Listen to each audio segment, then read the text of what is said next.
The Wednesday morning of January 7th, 2015 was like any other morning in Paris. The financial and political capital of France was busy with its workday, and its citizens tended to their daily affairs without expecting anything out of the ordinary. At 11:30 a.m., while the 15-member editorial staff of satire magazine Charlie Hebdo were discussing the coming week's publication, two armed assailants forced themselves into the building and opened fire on the staff with automatic weapons. The magazine had previously published a cartoon satirizing Prophet Muhammad. The assailants, both Algerian descent Islamic fundamentalists, would kill 12 and injure 11 more before being apprehended and killed by the police. 2 days later, a Malian descent Frenchman would then open fire and kill 4 in a Jewish supermarket in Paris. A month later, 3 shootings occurred in Copenhagen by a sympathetic gunman. Yet another month later, a shooting occurred in Texas by 2 more gunmen showing solidarity. All in all, some 20 people were directly involved in perpetrating these acts of violence. Almost all of them were immigrants or descendants of immigrants. Low-barrier immigration exists in many countries and comes in many guises. Legally, they're known as multiculturalism, investment immigration, or humanitarian asylum. Illegally, they are open border initiatives or catch and release programs. In all of these cases, highly developed, civil, and prosperous nations extend their hospitality to those who are less fortunate. Their philosophy is noble and worthy. After all, those who are in fortunate circumstances should try and make the world a better place for everyone.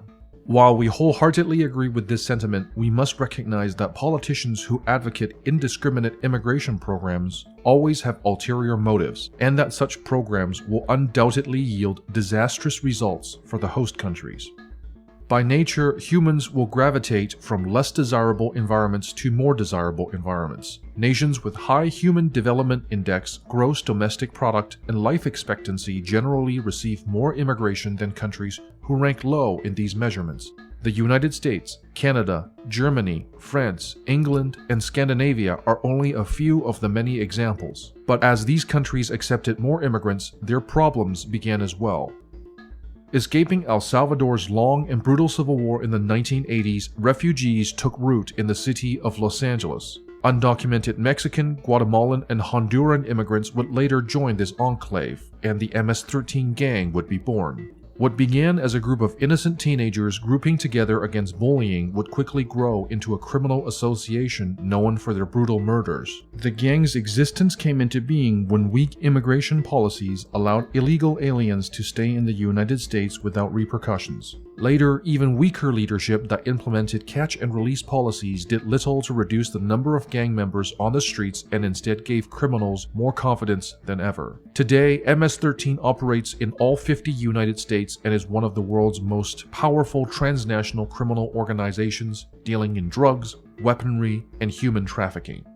Since taking the reins of Canadian leadership in 2015, Justin Trudeau did little to restrict Chinese immigration to Canada. With options to become a Canadian citizen through monetary investments, wealthy Communist Party members and Chinese business leaders with corrupt dealings absconded China with billions of dollars and began real estate purchases in Canada. The Liberal Party of Canada would emphatically showcase their warm relationship with China and encourage the new immigrants to vote for them. This tactic worked. In the 2021 election, the Liberal Party was able to secure an additional seat in Richmond, which houses the most concentrated number of Chinese diaspora in British Columbia. Meanwhile, the average Canadian citizen would need almost 150 years to pay off their properties at the current market price, overly inflated by citizens from other countries who use their capital to manipulate the housing market as if it were the stock market. Since opening their borders to war refugees from Islamic countries, Sweden has seen a radical change to their society. In 2010, an Iraqi immigrant detonated a car bomb and then later suicide bombed a busy pedestrian street in Stockholm, the first occurrence of suicide bombing in the history of the country. In 2014 and 2015, Islamic immigrants began to harass the Jewish community in Malmö, Sweden, with over 137 anti-Semitic cases reported to the police in 2 years. In 2021, Lund University of Sweden has found that 60% of rape convicts are of migrant background, with the government paying up to $96,000 to the rapists and only $340 to the victims. In 2022, Islamic supremacists, now a sizable amount of Sweden's population, began rioting and destroying property to protest against free speech in an act which amounts to mob-styled Sharia law. Today, we watch as the idyllic and industrious nation of Sweden descend into chaos due to inept leadership and open border policies, where migrants raping women on live stream for the world to watch is normal and accepted. This is not an attack on all immigration, as we, the creators of this video, are immigrants. America, the most prosperous nation in the world, is founded upon immigration. Attracting talent and giving them opportunities is what brings greatness to this country. But in all three cases above, the low barrier to entry and high tolerance for fault in immigration policies have contributed negatively to the well-being of respective societies. While there are many upstanding individuals amongst immigrants, bad immigration policies that introduce negative elements to society also undermine the immigrants who work hard to contribute and integrate into the new country they call home. In many countries which celebrate multiculturalism, low-barrier immigrants rarely contribute or integrate into mainstream society. As of 2016, nearly 8.6% of the American population speak only limited English. In Canada, nearly 5% of the most populous city of the country cannot speak either of the official languages. These people will never adopt the values that made their respective countries desirable or prosperous, as they can't even understand the languages used to communicate them. Japan, a wealthy democracy with high HDI, GDP, and life expectancy, has some of the highest immigration barriers in the world. While the near impossibility of obtaining Japanese citizenship has significant drawbacks, its strict guidance to having a homogeneous culture has significant benefits. Japanese moral standards are so high that one may find it impossible to lose valuable items and not have it returned to them in short order. It suffers no known immigrant-driven terrorist attacks or hate crimes and enjoys promoting its own morality-driven culture in full blossom. It is one of the safest, most courteous, and impeccably orderly nations in the world.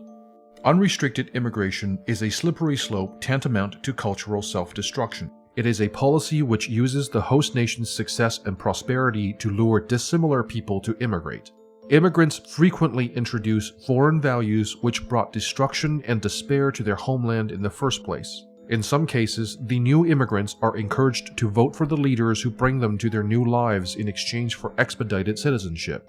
Soon, the values that made the host nation prosperous would be diluted and destroyed by the new and ungrateful. Leaders who lessen immigration barriers are generally hated by the majority in their country. Where proper and documented immigration is how countries harness talent from abroad, lowering immigration barriers is a tactic used by failing elites to dilute the political capital of those who oppose their incompetence. These political manipulators with ulterior motives appeal to the morality of their voter base by equating unrestricted immigration as humanitarian duty. In reality, they are feeding their citizens a false sense of compassion in an attempt to sustain power and exploit democracy. While many of us may be lucky in inheriting affluence and comfort in our respective countries, we must remember that our material wealth and political stability were paid for and earned in blood. To easily give it away without second thought is a great disservice and disrespect to our ancestors who perished fighting for our liberties. Our generosity and humanity should be carefully reserved for those who will defend our shared values with their integrity and character. We must take care to never become Aesop's farmer who nourished the viper.